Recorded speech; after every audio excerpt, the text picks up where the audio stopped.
So where we left off yesterday was with this here, because we got to this point where you saw, or at least you saw this slide, the rational root theorem. This is where we're starting off with today.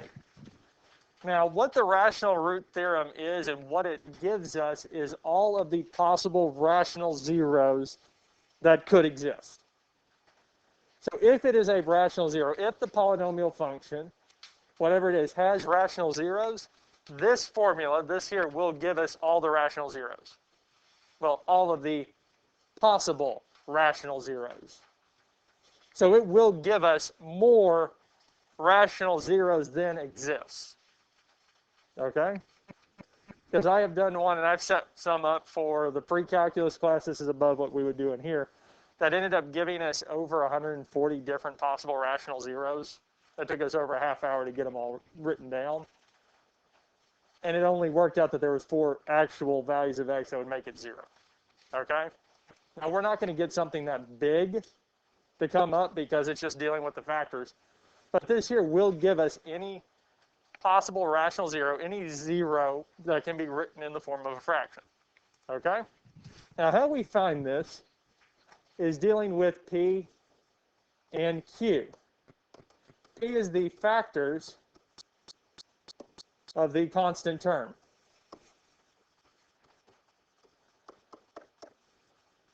Factors of the constant term. Q is all of the factors of the leading coefficient.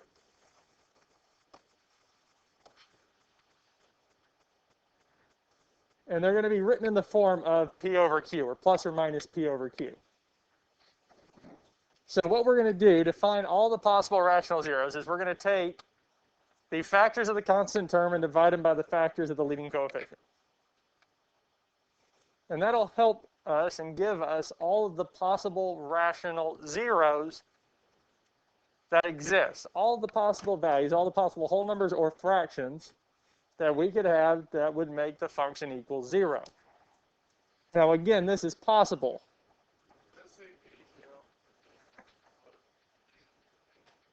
A0 and AN. I wouldn't worry so much about this here. This is just essentially A0 or A0 is a way to talk about the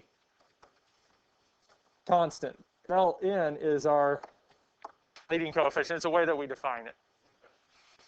A sub n and A0 essentially are in the general here. Get a highlighter.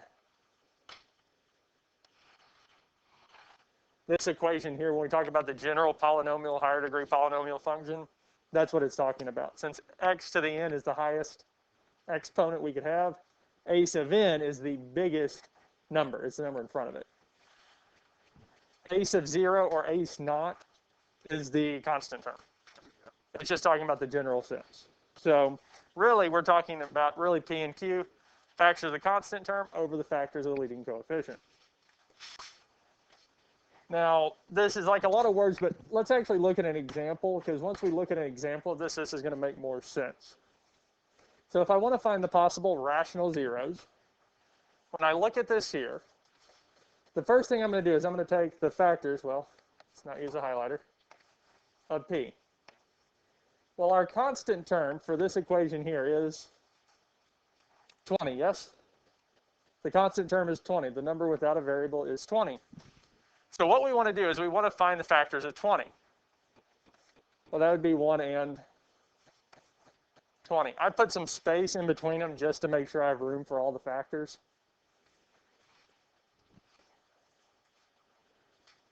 Well, the next one would be what? 2 and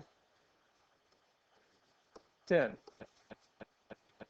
3 is not a factor, but then we have 4 and 5.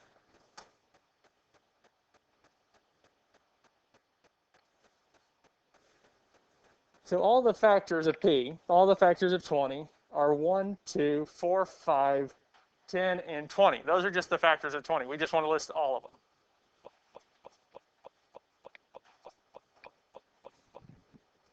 Any questions on this so far? Okay, so let's list the factors of the leading coefficient. So Q. So what's one factor of the leading coefficient? Well, what is the leading coefficient?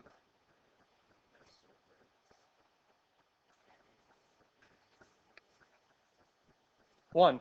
Because the leading coefficient is the number in front of, for this here, x to the third. Because it's always in front of the variable with the biggest exponent is the leading coefficient. So for here, it's 1. Okay, we've listed all the factors of 1 because it's only 1, yes? The next one we'll look at, we're going to skip the next two because I don't find those interesting. And the one that we look after this will actually make more sense. Because this here is only half of it. We have the factors of p, we have the factors of q. The rational zeros is going to be plus or minus p over q. And this here doesn't really help us too much because the only factor of q is what? 1, yes? So really what we're saying is I'm going to do 1 divided by 1, plus or minus 1 divided by 1. Well, what is 1 divided by 1? I can just say what?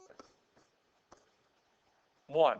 Because whenever we divide by 1, it doesn't really change anything. Because 2 divided by 1 is what? 2. So our next one would be plus or minus 2. 4 divided by 1 would be plus or minus 4. 5 divided by 1. Plus or minus 5. 10 divided by 1 is plus or minus 10. And lastly, we have plus or minus 20. So if we were going to have a rational zero as a solution for this function, it's one of these here. If there's going to be a rational zero, it is going to be one of these here. That might not seem like a big, kind of too big of a deal, but it means that anything we could write as a fraction, so 1/2, 3/4, 7/9, will not be a solution. Because if we can write a fraction, no matter what the numerator or denominator is, and it's not one of these here, it's not going to be a solution. It's automatically told us. Because if this here, this polynomial has rational solutions, it's going to be one of these here. Now, is all the solutions listed up there? Well, no. Because it's the square root of 3, a rational number. Well, no, it's irrational. Complex numbers are not listed up here. So our irrational and complex, our imaginary terms, aren't listed here. But it will give us our whole numbers and our fractions. It gives us our rational numbers, which is a lot of the number system. And that's why this is helpful. Now, if we look at this, and so we're going to solve a pure math approach. Kind of like what we did yesterday. I'm going to go to synthetic division. Okay. So we have 1 for x cubed, negative 8 for x squared, 11 for x, and 20 for our constant term.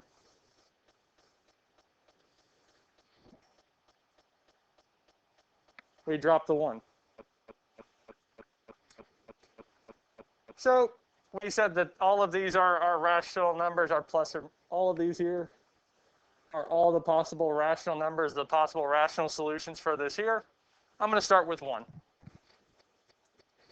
I'm just going to pick 1 since it's the first one in the list and see if it works. Because if I get a remainder of 0, it means it's a solution. It also means it's a factor, yes?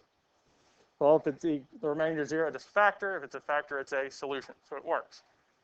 Well, 1 times 1 is 1. Negative 8 plus 1 is negative 7. 1 times negative 7 is negative 7. Yes? 11 plus negative 7 would be 4. 1 times 4 is 4. We get 24. So is 1 a solution? Does 1 work? No. Okay. So since 1 didn't work, I would move on to negative 1. If that doesn't work, I'll move on to 2. If that doesn't work, I'll move on to negative 2. then 3, -3, 4, -4, 5, -5, 10, -10, 20, -20, and seeing which ones work. Doesn't that sound like fun? That sounds like a lot of writing, yes? And even if I do find one that works, as we saw some that it worked twice, because we had a few yesterday where it had 3 and 3, that's had the same thing works twice. It could be that -1, if it worked, it could work twice. It could work 3 times, 4 times. We don't know how many times it could work. But this here is giving us a starting point, because originally, before this here, I had any x value could work. Just for all we know, any x value on the number line could work. This has decreased it down. Now, we had a way yesterday to check values of x, yes? That I think y'all liked. What was one way we could find values of x that would work?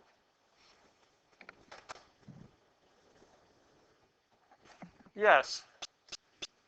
I could grab a calculator. And we could do store. We can store that value in for x and do it that way, essentially doing synthetic division without having to write it down. But there's actually a better way. Is I can graph it, because if it crosses the x-axis, every point that it crosses the x-axis is a solution. It's a value of x that makes the function equal 0. So what we can do is we can graph it.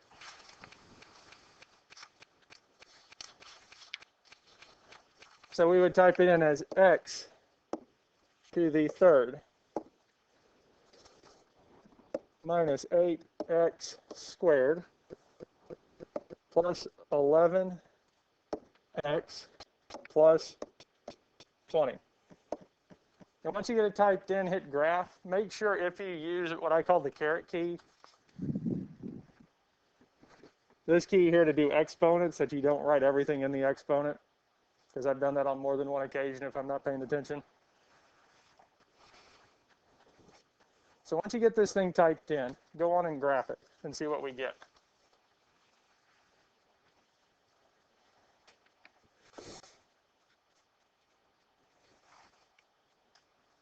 We get something like this here.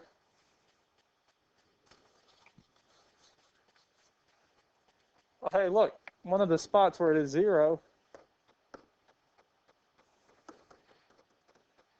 actually is at -1, yes? Because -1 is one of the spots where this function is equal to 0. Did y'all agree with that there? Yes? And then we also, I see 4 and 5. So let's start off with -1. So we can come back over here, and, well, hey, that's the next one I was going to try. Well, -1 times 1 would be -1. -8 plus -1 would be -9. -1 times -9. Well, the negative and negative would make it just +9. 11 plus 9 would be 20. And -1 times 20 is -20. We get 0, yes? So -1 works. Now, if I only found one solution for this here, I would do this, and then we can finish it from here. Because again, we said we started off with a cubic degree 3, yes? I can always solve a degree 2. I can always solve a quadratic because of the quadratic equation, yes? -b plus or minus square root of b squared minus 4ac all over 2a. Because if I can get it down to a quadratic, we can use the quadratic formula. No matter what the quadratic is, the quadratic formula will solve it. So I took it down a degree. So if it started out at a degree 3, it's now a degree 2, yes? Do we have any other solutions that we know that work? 4 and 5. Now we could rewrite it like I did yesterday, and if you're not wanting to, that's fine. We can do it this way. I can put the cubby hole next to it, and we can do synthetic division again. We can do synthetic division again. So if I do this here, we drop the 1. 4 times 1 is 4. Negative 9 plus 4 is negative 5, and 4 times negative 5 is negative 20. This gives us 0, yes? What do I have left? So if we put the variables back in, negative 5 is the constant term, the 1 is x. I'm really left with what, x minus 5 equals 0.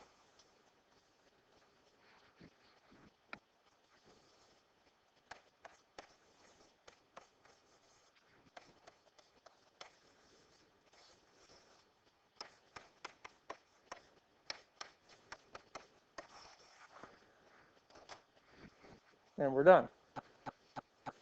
Now the graphing calculator actually gave us all 3 values for this year. It worked out for all 3 values. It told us these here.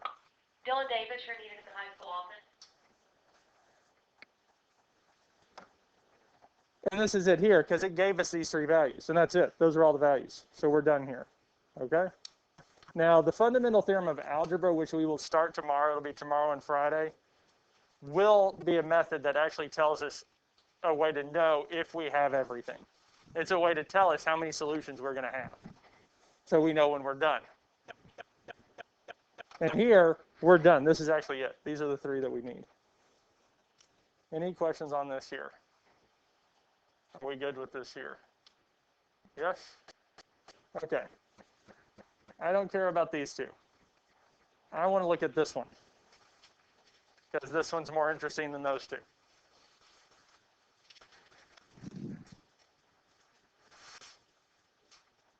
The reason I say this one's interesting is because Q is not 1. So this is actually going to make this rational 0 theorem make a little more sense. Actually, we can see what we're doing.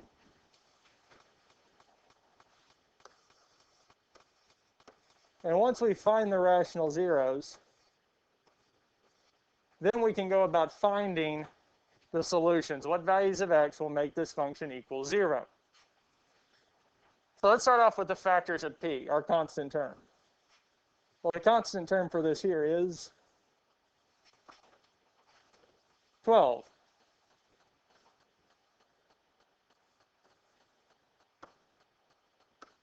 So the ones we'll have for sure is 1 and 12. So 1 and 12 work. So then we would have what? 2 and 6. 3 and 4.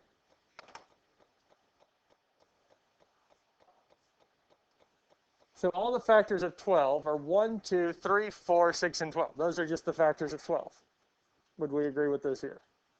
Yes. Okay. Now we need to find the factors of Q. Well, Q is the leading coefficient, so it'd be the factors of 10. So one of them that we would have would be 1 and 10. Then what else would we have? 2 and 5.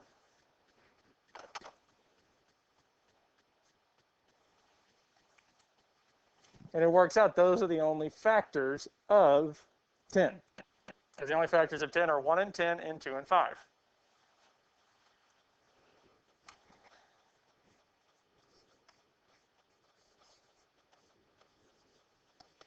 Any questions on this here before we find the rational zeros? We good with this here so far? Well, the first thing we're going to do is I start off with Q being 1, the denominator being 1. So we're going to divide P, so 1, 2, 3, 4, 6, and 12 by 1. Really what we're doing, end up doing, is just relisting.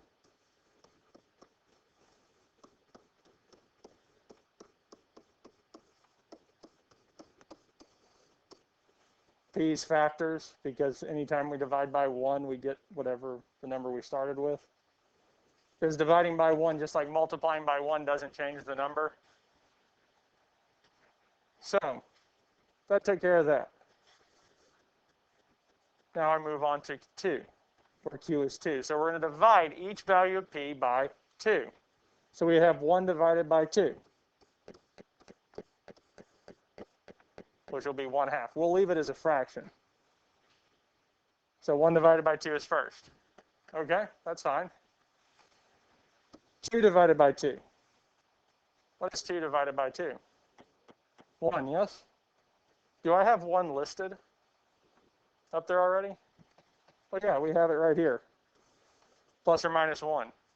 If we get a number that's already there, we don't list it twice. So I don't have to add anything. 3 divided by 2. Okay, well, we have to add that. Dylan Davis, please step to the office. Dylan Davis, please step to the office. Okay, so we don't have that. So that takes care of 3. So 4, we do 4 divided by 2, which is 2, yes? Do we have 2 up there? Yeah, so we don't have to add it. Okay, we can move on. 6 divided by 2 is 3, yes? Hey, it's already up there. We don't have to do anything. 12 divided by 2 is 6. We have it, yes? Okay, I'm done with 2. So let's move on to 5. And pretty much for every single one of these, 1/5, 1 over the number will always show up because it doesn't simplify. So that means we can move on to the next one. 2 divided by 5. Do we have that? Well, no, it doesn't simplify. So we have plus or minus 2/5. 3 divided by 5. Well, that doesn't reduce either, does it? Nope. 3/5. 4 divided by 5 would be 4/5. Then we do 6 divided by 5 would be plus or minus 6/5. And 12 divided by 5 would be plus or minus 12/5. Because 5 and all of the new values of p, none of them have anything in common, so they wouldn't reduce. We don't have anything already up there. Any questions on any of this here? We good with this here so far? We're just mainly dividing p by q and setting those up. Okay. Lastly, we're going to use 10. So we'll need 1/10. We'll need that one because 1 divided by 10 is just 1/10. It doesn't simplify. What would be the next one?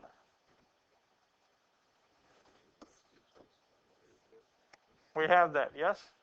Okay. 3 divided by 10. Well, I need 3/10. Because 3 over 10 doesn't simplify, it stays there.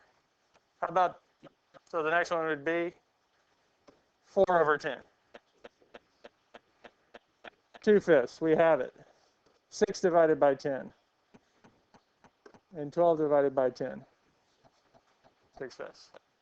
Because each one of those had a common factor of 2, so they reduced, yes? Okay, so these here are all of the possible rational zeros. Can y'all see how this here would get very big very fast? Because once we get more factors with p and q, the number of possible rational zeros will go up. I think the one that I mentioned earlier with over 140 possible sets of these, I think p was 120 and q was like 40 or 60. So it's easy for these to get massive. Yes?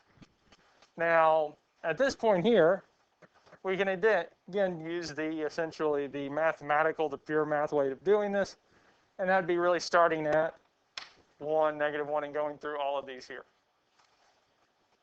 I wouldn't do that because if you had time and are a math nerd like I am, maybe you would want to sit there with a pen or pencil and try to do the synthetic division over and over again, waiting to see if you find one that actually works. Or we can use a graphing calculator. So let's grab the graphing calculator and plug this in.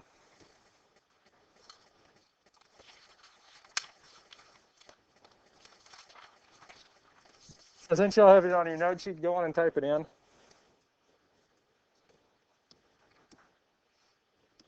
(10x to the 4th minus 11 x to the third minus 42x squared plus 7x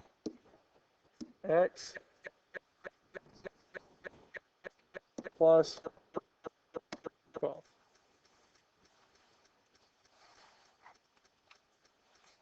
And once you get that typed in, go on and hit graph.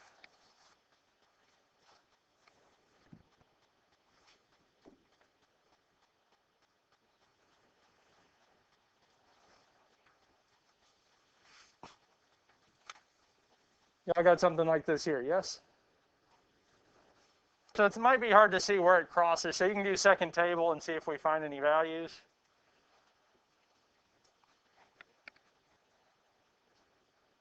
Do we have any values of y that are 0 for this function here? Oh, no, right? None of them show up. So what that means for us is that none of the possible rational zeros are whole numbers. None of the possible rational zeros are whole numbers. So that means out of all the ones we listed, 1, 2, 3, 4, 6, and 12, positive or negative, will not work. Well, how many was that? 1, 2, 4, or 1, 2, 3, 4, 6, and 12. That's 6, yes? Times 2, 12 different times. If we did this by the pure math standard of synthetic division, that wouldn't work. But it's still helpful. These rational zeros are still helpful. Because if I use them together with this graph, I'm going to be able to hopefully find some. It might take a few, but I'll get closer to it. Because when I look at this here, I notice that between -1 and -2, the line crosses the x-axis, yes? So that means there's going to be a 0 between those two numbers. So there's going to be a negative solution between -2 and -1.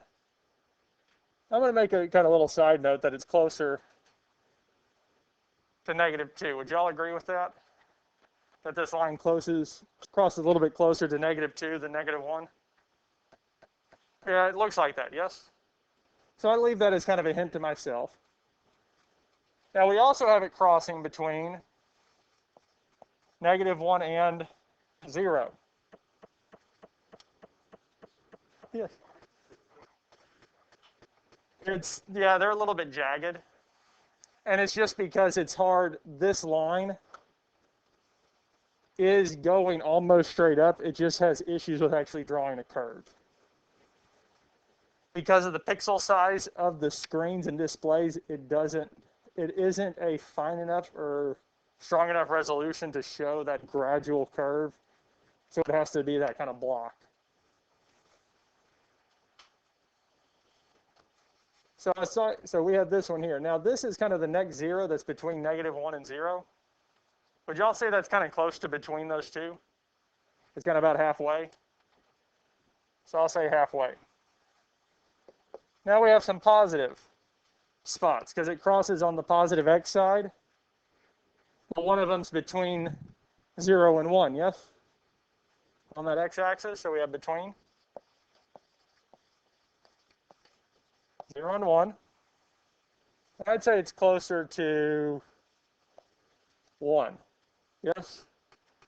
Because it's closer to 1. It's not quite there, but it's close. This was close to -2. And the last one that we have, looking at this here, is between, so 1, 2, and 3. We have one close to between 2 and 3, yes?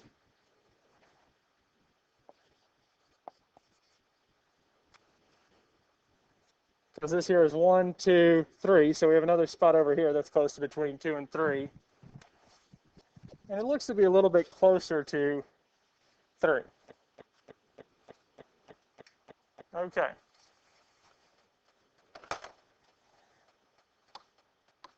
That's all I need that for.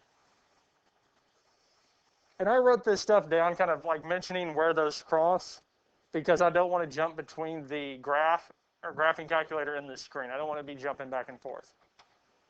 Now, what we know for certain is that, well, none of these worked. Because if they did, they would have shown up. Those are easy to find, yes? Whole numbers are easy to find. Now, this here is a degree 4, yes? Well, I have a quadratic formula. I can solve degree 2. So really, what my goal is if I can find at least 2 solutions, I can take it from a degree 4 down to a degree 2, use the quadratic formula, and we're done. I only need to find 2. I don't need to find all 4. Because if I can find 2 out of this list that work, then we're on track when we can do something to find the rest. So, hoping to use synthetic division. 10, negative 11, negative 42, 7, and 12. I'm rewriting these down here just so I have them. But let's look back at these numbers.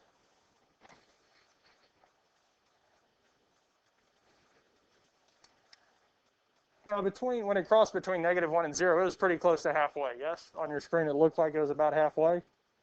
So looking at all these here, because we have positive and negatives, out of all these fractions, which one would be closest to kind of in the middle between 0 and 1? Well, heck, we have a half, don't we? So is negative 1/2 close to being between negative 1 and 0? Well, yeah. So I'm going to try it. I'm going to use where I notice these crossed, closer to one side or the other, to figure out which fractions are most likely going to work. I'm using the two together. I'm seeing where did it cross and which one of these fractions, these rational solutions, is it closest to. So between negative 1 and 0, negative 1/2 is close.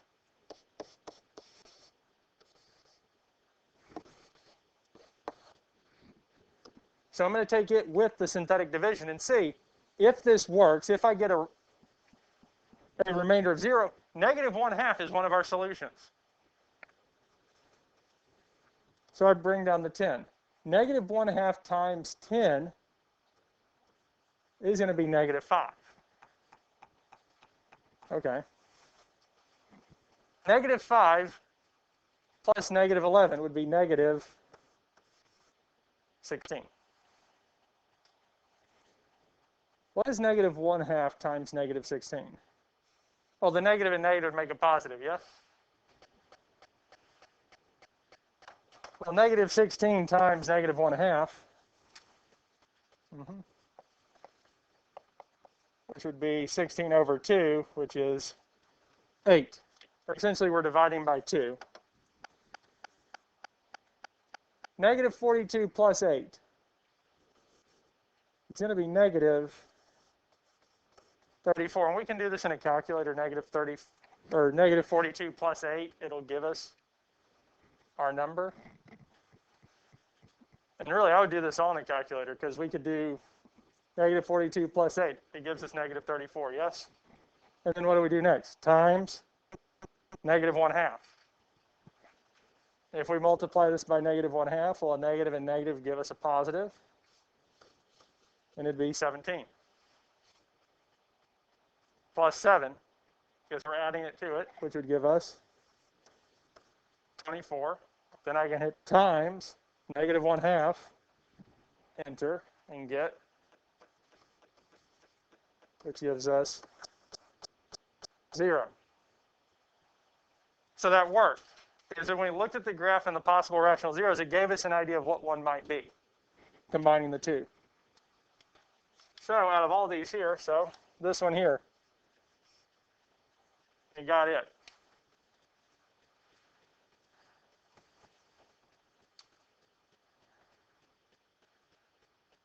I'm going to go on and stick with negatives or positives closer to 1. Actually, let's switch over here. Let's do this one. Between 0 and 1. But it's kind of closer to 1. So looking at all these here, which fraction would be between 0 and 1, so it wouldn't be, the denominator wouldn't, or the numerator wouldn't be bigger than the denominator. But which one do you think might work? because I don't think 1/2 is going to work again because it's closer to 1. 3/2 is too big. 1/2 or 1/5, that'd be a little small. That would actually be closer to 0 than 1. 2/5 is better. Well, 3/5 or 4/5 might work. Greater than 1, too small, and kind of too small, yes? So looking at these here, which one do we think would be kind of better choice? 3/5 or 4/5 for our positive, close to 1? It's kind of hard to tell, isn't it? 3/5. So let's look at 3/5. 10.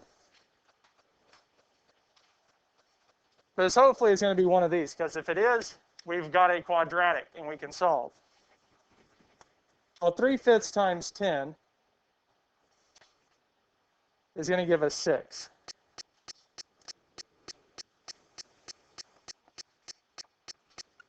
Because 3/5 times 10 would be 30 over 5, and 30 divided by 5 is 6. Negative 16 plus 6 would be negative 10, yes? Well, it's going to be the same thing, except 6 would be negative. Because negative 10 times 3/5 is the same as 10 times 3/5, but our number would be negative instead of positive. Negative 34 minus 6 would be negative 40.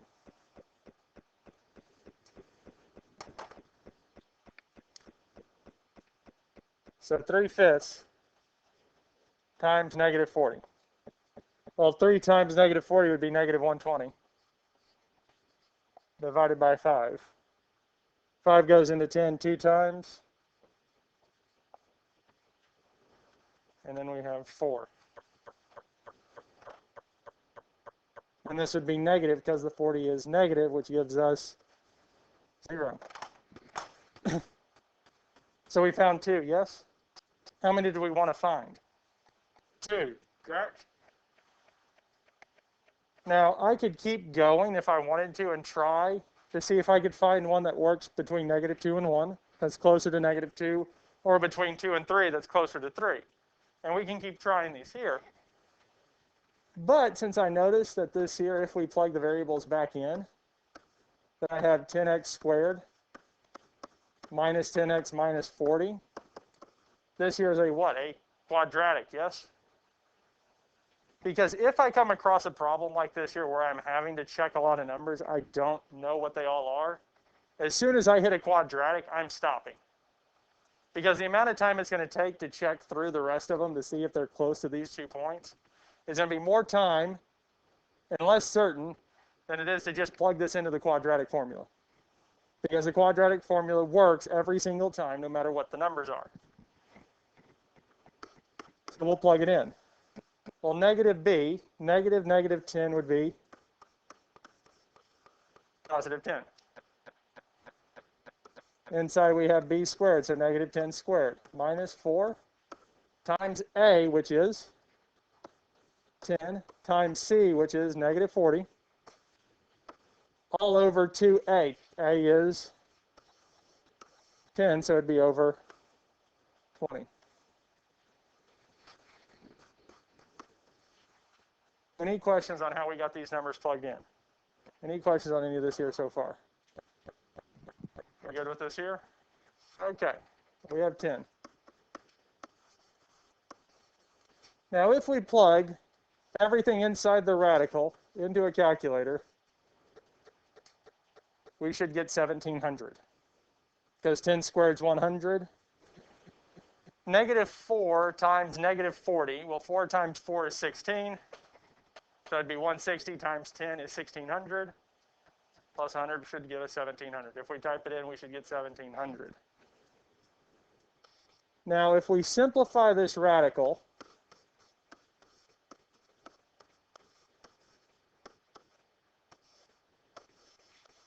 we'll get 10 square root of 17.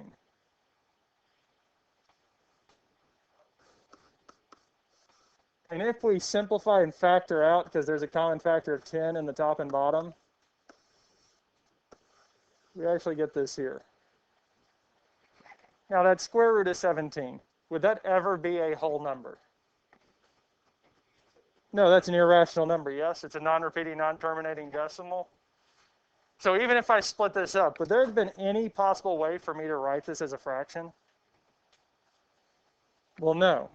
So that means all the other ones that we listed out for this here, all the possible rational zeros except for x is equal to negative 1/2 and x is equal to 3/5, except for these two here, would not work. They wouldn't work because they're not rational zeros. But these are still solutions. 1 plus or minus the square root of 17 over 2. So this is why sometimes it's good, once we get it down to a quadratic, use the quadratic formula. We will finish this too